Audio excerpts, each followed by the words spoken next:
तर मित्रांनो, ठरलं तर मग या मालिकेच्या 3 जूनच्या रिव्ह्यूमध्ये आपल्याला असं पाहायला मिळणार आहे, सायली, अर्जुन, विमल आणि कल्पना रात्रीचं जेवण करत असतात. तर अर्जुन म्हणतो, हे काय आज जेवायला कोणीच नाही, कुठे गेले सर्व? तर यावर सायली म्हणते, पूर्णाजी आज ना जेवून लवकर गेले आहेत.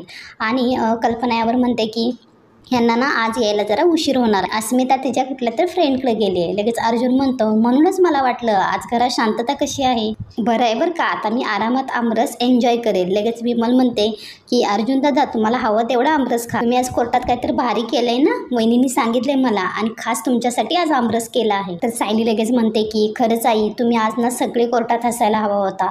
आज तुम्हाला ना खूप अभिमान वाटला असता यांचा. आणि रविराज सर सुद्धा खूप खुश होते आज. लगेच आता कल्पना म्हणते की जेव्हा तू मला कोर्टात काय काय झालं सांगितलंस ना, तेव्हाच मला अर्जुनचा खूप अभिमान वाटला. आणि अर्जुन, तू असंच यश मिळवत राहा आणि तुझं मनापासून अभिनंदन असं आता कल्पना अर्जुनला म्हणत असते. त्या विमल सुद्धा अर्जुनचं अभिनंदन करते. लगेच अर्जुन म्हणतो, अभिनंदन करायचं असेल तर चैतन्याचं करा. साक्षीच्या घरात राहून चैतन्याने जे पुरावे मिळालेत ना, ते खरंच खूप छान आहेत. लगेच सायली म्हणते की आई, साक्षीला अजून माहित नाही चैतन्य सर आपल्या बाजूने काम करत आहेत. ते मला माहिती आहे, ते त्यांचं काम अगदी चोख करतील. आता तेवढं तिथे अस्मिता आलेली असते. तर अस्मिता थोडी रागातच असते. लगेच कल्पना विचारते, अगं तू कधी आलीस? लगेच अस्मिता रागानेच म्हणते, तुम्ही जेव्हा गप्पा मारत होता ना तेव्हाच आले. परत अर्जुन आणि सायली थोडे घाबरलेले असतात, हे हिनं ऐकलं की काय म्हणून. लगेच अर्जुन मनात असा विचार करतो की चैतन्य आमच्या बाजूने आहे, हे हिनं ऐकलं की काय, आता ही जाऊन तन्वीला सांगेल, असा तर अर्जुन विचार करत असतो. तर आता इकडे साक्षी खूप रडत असते आणि चैतन्य तिचं हे नाटक तिला माहीत असते ही नाटक करत आहे.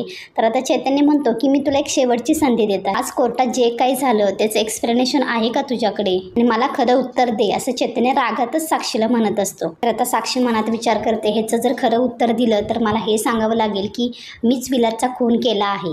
तर आता चैतन्य सुद्धा सेम तसाच मनात विचार करतो, मी आज तुझ्याकडून तुझा गुन्हा वधवून घेणारच आहे साक्षी शिकरे. तर आता चैतन्य रागातच म्हणतो, बोल, मी ऐकतोय. तर आता इकडे अस्मिता म्हणत असते, मी जे ऐकलं ना त्याच्यावर माझा विश्वासच बसत नाहीये, किती हॉरेबल आहे सर्व. आणि अस्मिता सायलीलाच रागात म्हणत असते, ए सायली, तू या घरात शिरलीस ते काय पुरेसं नव्हतं, आणि की गोड गोड बोलून ना बेवारसी माणसं घरात आणण्याचा प्रयत्न करू नकोस. तर आता कल्पना म्हणते, अस्मिता तोंड सांभाळून बोल, मुळात तिथे विषय काय चाललाय माहिती आहे का तुला? आता अस्मिता म्हणते की चांगलंच माहिती आहे. आता ती सायली हेच म्हणत होती ना, ती आपलं काम चोख करतील, म्हणजे तिच्या आश्रमातलीच माणसं असणार आहेत. आता वशीला लावून घरात काम करण्यासाठी तिच्या आश्रमातली कुठली तर माणसं इथे घेऊन येणार. आता कल्पना म्हणते, अस्मिता असं काही नाहीये. तर लगेच अस्मिता म्हणते, असंच आहे, कळत नाही का मला? या सायलीने तिच्या कुठल्या तर मैत्रिणीला एक रात्र घरात आणलं आणि त्या घराची धर्मशाळा केली. आता या घराचा आश्रम करू नका म्हणजे मिळवलं. तर आता हे सर्व बोलणं ऐकून अर्जुन हसतच म्हणतो, अस्मिता इतका रागराग का करतेस तू?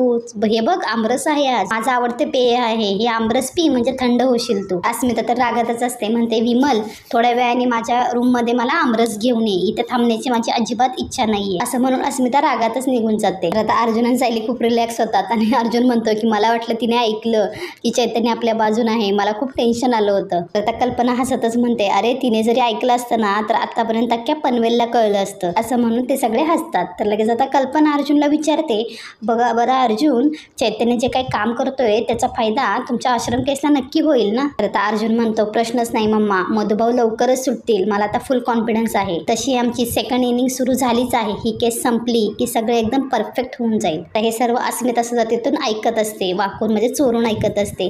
तर आता कल्पना म्हणते की अर्जुन, तू आता काय म्हणालास? लगेच अर्जुन म्हणतो, मी कुठे काय म्हणालो? अर्जुन विषय कट करतो, म्हणतो, बायको, आमरस खूप छान झालाय, अजून एक वाटी आणून दे ना. तर आता अस्मिता हे सर्व बोलणं ऐकत असते. तर मनातच विचार करते, सेकंड इनिंग म्हणजे नक्की काय करणार आहेत ही दोघं? तर आता इकडे चैतन्य साक्षीच्या मनातलं काढून घेण्यासाठी म्हणजे असं रागवलंय असं नाटक करत असतो आणि रागातच म्हणतो साक्षीला की मला वाटलंच होतं की तुझ्याकडे ह्याचं काही उत्तर नसणारच आहे, फक्त खोटेपणा. तर आता साक्षी म्हणते, चैतन्य प्लीज थोडा शांत हो. तर आता चैतन्य म्हणतो, लांब राहा माझ्यापासून, आणि तुझ्यासाठी मी माझ्या जवळच्या माणसांशी भांडलो, अर्जुनशी भांडलो, रविराज सरांशी भांडलो, आणि तू काय केलंस ग? मला त्यांच्यासमोर तोंड कशी पाडलंस? साक्षी, खरं कधीतरी तुझं माझ्यावर खरं प्रेम होतं का ग? का तेही सर्व खोटं आहे? आता साक्षी रडतच म्हणत असते, तू वाटेल ते बोल मला, परंतु माझ्या प्रेमावर नको संशय घेऊस, हवं तर मी पाया पडते, असं म्हणून ती चैतन्याचे पाय धरते. चैतन्य तिच्या हाताला धरतो, म्हणतो, हे असं पाया बिया पडून काय होणार नाहीये, तुला जर माझा गमावलेला विश्वास परत मिळवायचा असेल एकच मार्ग आहे, विलासच्या खुनाची विसर्जनाच्या रात्री काय काय घडलं ते मला सर्व खरं खरं सांग. चैतन्य तिला म्हणजे हळूवार तिच्या घोळात घेत असतो, तिला म्हणत असतो, तू काही सांगितलंस ना तर साक्षी मी तुला सोडवू शकतो. साक्षी माझं तुझ्यावर ना जीवापाड प्रेम आहे. तुझी किती मोठी चूक असेल तरी मी पोटात घालेल, तुझ्या सगळ्या चुका माफ करेल, परंतु त्याच्यासाठी मला तुझ्याकडून खरं पाहिजे, 100% खरं. विलासच्या खुनाशी तुझा काय संबंध आहे? तर आता इकडे साक्षी मनातच विचार करते, जर ह्याला खरंच सगळं खरं सांगून टाकलं तर हा वाचवेल का मला? आज तर हा केस व्यवस्थित लढला, हा मला सोडवू शकेल असा आता साक्षी विचार करत असते. तेव्हा चैतन्य सुद्धा असा विचार करतो की कमावून साक्षी कबूल करून टाक की विलासची खुनी तूच आहेस. आता साक्षी म्हणते, खरंच मी तुला जर सगळं खरं सांगितलं तर तू मला निर्दोष सोडवशील ना? लगेच चैतन्य म्हणतो, हो मी तुला सगळ्यातून बाहेर काढेल, तुझी शपथ, असं चैतन्य म्हणतो. आता चैतन्य हळूच मोबाईल त्यांना रेकॉर्डिंग ऑन केलेलं असतं आणि चैतन्य तिचा हातात घेतो साक्षीचा आणि म्हणतो बोल. तर आता इकडे प्रिया आणि नागराजने डेड बॉडी हॉस्पिटलमधून उचललेली असते आणि ती कारमध्ये ठेवत असतात. यानंतर प्रिया ती डेड बॉडी कारमध्ये ठेवल्यानंतर त्या बॉडीकडे एकसारखी पाहत राहते. तर नागराज पाठीमागून येतो आणि तिच्या खांद्यावर हात ठेवतो. तर लगेच प्रिया जोरात ओरडते. तर नागराज तिचं तोंड दाबतो आणि म्हणतो की अरे बोंबलतेस काय मूर्खा, अक्कल आहे का तुला? तर लगेच प्रिया म्हणते, सॉरी मला असं वाटलं की त्या प्रेताने हात ठेवला की काय, तुम्ही अचानक असा हात ठेवला ना खांद्यावरती. तर आता नागराज हसतच म्हणतोस, कॉम्पिटिशन देतेस तू सुमनला बिनडोकपणात, काय वाट बघणार आहेस का ते प्रेत जिवंत होणार आहे की काय? तर प्रिया घाबरलेली असते. प्रिया म्हणते असं काय बोलू नका. तर आता नागराज म्हणतो चल ना आता बाद झाला टाइम. असं म्हणून दोघंही कारमध्ये बसतात. आता प्रिया कारमध्ये बसल्यानंतर त्या बॉडीकडे एकटक पाहत असते. लगेच नागराज म्हणतो, प्रिया तू जर अशी त्या बॉडीकडे एकटक पाहत राहिलीस ना ती बाई उठून बसेल. लगेच प्रिया म्हणते, ओ सतत तेच काय बोलताय तुम्ही? लगेच नागराज हसतो म्हणतो की एवढं काय घाबरताय तू? लगेच प्रिया रागात म्हणते, मला काय रोज सवय आहे का अशा डेड बॉड्या घेऊन दररोज गाडीतून फिरायची? तर नागराज म्हणतो हसत असतो. तर लगेच मग प्रिया म्हणते की हसताय काय, चला ना लवकर. अशा प्रकारे नागराज आणि प्रिया सेम प्रतिमा असलेली डेड बॉडी घेऊन कारमधून निघून जातात. आता इकडे अर्जुन कामात व्यस्त असतो. लगेच सायली येते. सायली म्हणते की काय करताय सर? तर मधुभाऊंच्या केसची मुद्दे काढताय का तुम्ही? परंतु आजच सुनावणी झाली ना? तर लगेच अर्जुन म्हणतो, हो परंतु लवकरात लवकर आपल्याला आपल्या कामाचं स्पीड वाढवायला हवं. मी लवकरच दुसरी तारीख मागवून घेणार आहे. मधुभाऊंना सुटायला आणखी उशीर होऊन नाही चालणार. तर सायली हसतच मनात विचार करते की मला सुद्धा ही केस लवकर संपायला हवी, म्हणजे मी ना लवकर ह्यांना माझं प्रेम व्यक्त करू शकेल. पण ह्यांना केस लवकर का संपवायचे असा प्रश्न आता सायलीला पडतो. यांना मी इथून जाण्याची काही झाली असेल का असा विचार करून सायली अर्जुनला विचारते, आपण केव्हापासून मधुभाऊंच्या सुटकेसाठी प्रयत्न करतोय ना, मग आजच तुम्ही असं का म्हणताय की ह्यांच्या कामाला उशीर होता कामा नये? तर अर्जुन पटकन बोलून जातो की मधुभाऊ लवकर सुटले ना तर मी तुम्हाला तेवढ्यात तो थांबतो.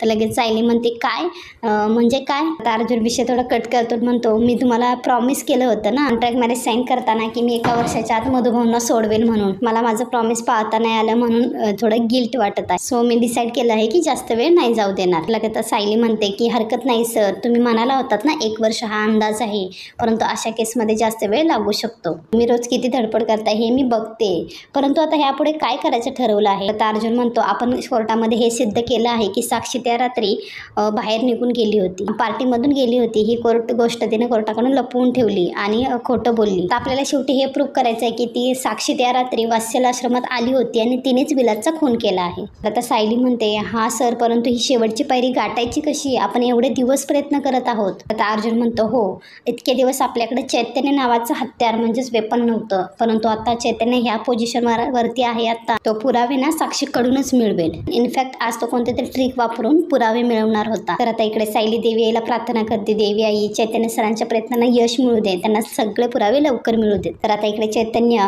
साक्षीला म्हणत असतो, बोल साक्षी बोल, विलासचा खून झाला त्या रात्री तू कुठे होती? त्या रात्री तू आश्रमात गेली होतीस? तर आता साक्षी म्हणते की विलासचा खून झाला त्या रात्री मी आश्रमात नव्हती गेली. चैतन्य मी खरं बोलत आहे, कोर्टात जी काही साक्ष दिली ना ती खरी आहे. मधुकर पाटील आहे ना मला अडकवण्यासाठी हे सर्व करत आहे. मी नाही केलाय विलासचा खून, मी निर्दोष आहे, प्लीज मला सोडव असं म्हणून रडत चैतन्याच्या खांद्यावरती पडते. तर आता चैतन्य मनातच विचार करतो की किती पोचलेली मुलगी आहे ही, मी इतका ट्रॅप लावला तरी सुद्धा ती जाळ्यात अडकली नाही. आता हिला तोंड उघडायला लावण्यासाठी अजून काय करू? तर आता इकडे प्रिया आणि नागराज एका ठिकाणी येतात आणि ती बॉडी जोरात दोघं एकमेक पकडतात आणि फेकून देतात आणि तिथं ते लॉकेट सुद्धा फेकून देतात आणि पुन्हा येऊन कारमध्ये बसतात. तर नागराज म्हणतो, काम फत्ते अगदी 90% तरी, आता उरलेला 10% नक्की संपून टाकायचं. तर लगेच प्रिया म्हणते, आता ते किल्लेदार आणि सुभेदार दोन्ही फॅमिलीजला कळू देत की त्यांची प्रतिमा आता कायम ती दचकली आहे. आता प्रतिमाच्या जिभेवर आपली आता पोळी भाजून घ्यायची असं आता नागराज म्हणतो. तर आता इकडे सायली म्हणत असते त्या साक्षीकडून कबूल करून घेणं इतकं सोपं नाहीये. तुम्हाला काय वाटतं ती चैतन्य सरांकडे कबूल करेल की तिनेच खून केला आहे? लगेच अर्जुन म्हणतो मला काहीच कळत नाहीये, परंतु एक गोष्ट मात्र नक्की की ती साक्षी ना चैतन्याला जास्त हर्ट नाही करू शकणार, कारण ही केस संपेपर्यंत साक्षीला त्याची गरज आहे. तर आता सायली म्हणते त्यांच्या घरी आता नक्की काय चाललंय हे कळलं असतं तर बरं झालं असतं ना. तर लगेच अर्जुन पण म्हणतो की त्याचा फोन आता यायला हवा होता. तर आता अर्जुन म्हणतो मीच करतो असं म्हणून मोबाईल हातात घेतो. तर आता इकडे साक्षी चैतन्याला म्हणत असते की मला मान्य आहे की मी कोर्टात खोटे पुरावे दिले, तू खरं सांगते चैतन्य, विलासचा खून मी नाही केला आहे, प्लीज माझ्यावर विश्वास ठेव, साधी मुंगी तरी मारते का मी, ओळखतोस ना तू मला. तर चैतन्य म्हणतो ओळखत होतो, परंतु आता तर तुझ्या बाबतीत ना मला इतकीशी खात्री नाहीये. तर आता साक्षी चैतन्याचा कॉल आल्यावर विचारते कोणाचा फोन आहे. लगेच मग चैतन्य फोन दाखवतो, म्हणतो बघ चैतन्य पंकजचा फोन आहे. चैतन्य फोन उचलतो. लगेच मग अर्जुन इकडे म्हणतो साक्षी बाजूलाच आहे का. थोड्यात चैतन्य साक्षीच्या जवळ साईटला जातो. तर लगेच आता इकडे साक्षी मनात विचार करते मी काय भयंकर सिच्युएशन मध्ये अडकले. अर्जुनने कोर्टात जे केले ते निस्तरू की ह्या मूर्खाची समजूत काढत बसू. आता इकडे अर्जुन म्हणते तिथे सगळं ओके आहे ना, काय मिळालं का साक्षीकडून. तर लगेच मग इकडे चैतन्य म्हणतो साक्षी इतकी लिची पिची असते तर आपण एवढं वर्षभर स्ट्रगल करत बसलो असतो का. चैतन्य म्हणतो आज मी तिच्यासमोर खूप ड्रामे केलेत, खूप राडा केला, परंतु नाही रे ती काहीच नाही बोलली. अर्जुन म्हणतो मला वाटलं होतं आज थोडी ती अपसेट आहे, तू थोडं पुश करशील मग पटकन बोलेल ती. लगेच अर्जुन म्हणतो ठीक आहे आता आपण हिंमत नको हारायला. लगेच सायली म्हणते ह्या आधी कसे पुरावे मिळालेत ना चैतन्य सर तसे पुढेही मिळतील. लगेच अर्जुन म्हणतो की चैतन्य तू तिला आता जास्त पुश करू नकोस, तिचा तुझ्यावरचा विश्वास उडेल असं काही करू नकोस. लगेच सायली म्हणते की ते खूप ही माणसं आहेत, खुनशी माणसं आहेत, त्यामुळे ते तुमच्या जीवाला सुद्धा काही बरं वाईट करतील, त्यामुळे तुम्ही काळजी घ्या. लगेच चैतन्य म्हणतो हो मला माहिती आहे, मी काळजी घेईन आणि आता मी काही जास्त बोलत नाही, मी ठेवतो आता, आणि तिला संशय येऊ शकतो. अर्जुन सायली म्हणतात हो हो ठीक आहे बाय असं म्हणून फोन ठेवतात. तर सायली म्हणते मला तर चैतन्य सरांची खूप काळजी वाटते, आपण जे काही काम करतोय ते बाहेरून करतोय परंतु ते तर वाघाच्या गुहेत राहून करतायत. लगेच अर्जुन म्हणतो साक्षी चैतन्याला हात सुद्धा लावू शकणार नाही, त्याला आता काही दिवस हा ड्रामा करायचा आहे पुरावे मिळेपर्यंत, त्यामुळे डोंट. मित्रांनो पुढील भागामध्ये आपल्याला असं पाहायला मिळणार आहे कल्पना सायलीला म्हणत असते ही झबली ही दुपटं हे सर्व अर्जुनचं आहे आणि वापरून नाही मायेने मौसूद झालेले असतात आणि आता तीच माया तुमच्या बाळाला सुद्धा मिळायला हवी. तर आता अर्जुन ऑफिसमध्ये आल्यानंतर कल्पना अर्जुनला म्हणत असते तू आता घरामध्ये जास्तीत जास्त वेळ द्यायचा आहेस आणि सायली दुखावली जाईल ना असं काही सुद्धा करायचं नाहीस, नाहीतर माझ्याशी गाठ आहे. हे ऐकल्यानंतर अर्जुन सायली एकमेकाकडे पाहत राहतात. तर आता अर्जुन बेडरूममध्ये गेल्यानंतर सायलीला म्हणतो मम्माचं काय चाललं होतं कलर सिलेक्शन आणि ऑल. त्यावरती सायली म्हणते त्यांना वाटते आपण आपल्या बाळाची तयारी करतोय. तर लगेच अर्जुन म्हणतो काय, त्याला शॉकच बसतो. अशाच अपडेटसाठी आपल्या चॅनल लाईक शेअर सबस्क्राईब करा. धन्यवाद.